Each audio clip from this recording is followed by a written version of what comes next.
waxaa ka jira caalamka faldambiyeedyo badan, laakiin faldambiyeedyada qaar ayaa lagu sifayn karaa qaar la yaabo sababtoo ah waxay ka ssoo fuleen carruur qaarkood ayna weli qangaadhin. waxaynu soo qaadan doonaa qaar carruurtaas wax dishay ka mid ah. kow Eric Smith 1993 markii ay da'diisu ahayd 13 jir wuxuu dilay wiil ay saaxiiba ahaayeen oo 4 jir ah. markii hore naqaska ayuu ku dhajiyey, kadibna dhagax weyn buu madaxa kaga dhuftay.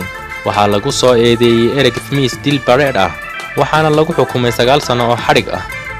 2 Josh Phillips waa nin Amerikaan ah 1999 markii ay da'diisu ahayd 14 jir waxaa lagu soo eedeeyey inuu dilay gabadh yar oo ay jar ahaayeen, da'deeduna ay ahayd 8 jir, waxaana la soo helay meydkeeda 7 cisho kadib markii la dilay iyadoo lagu qariyey meel ka mid ah gurigiisa, waxaana lagu xukumay xabsi daa'im. 3 Andrew Wars markay da'diisu ahayd 14 jir waxa uu go'aansaday inuu isdilo, wuxuuna soo qaatay baaskooladiisa, laakiin waqti yar kadib wuu ka noqday go'aankiisii ahaa inuu isdilo, wuxuuna ku bedelay inuu dilo saaxiibadiisa la dhigtay iskuulka. wuxuu soo qaatay baaskooladiisii, wuxuuna ku dilay mid ka mid ah saaxiibadiis, wuxuuna ku dhaawacay 2 kale iyo macalinkiisa. kadib markii la qabtay waxaa lagu xukumay 60 sano oo xadhig ah.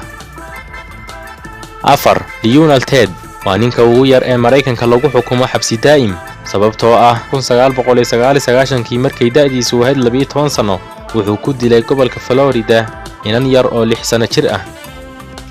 5 Mary Bell 1968 markay da'deedu ahayd 11 sano waxa ay dishay 2 carruur, midkood uu ahaa 2 jir halka midda kalena uu ahaa 4 jir, waxaana lagu xukumay xabsi daa'im.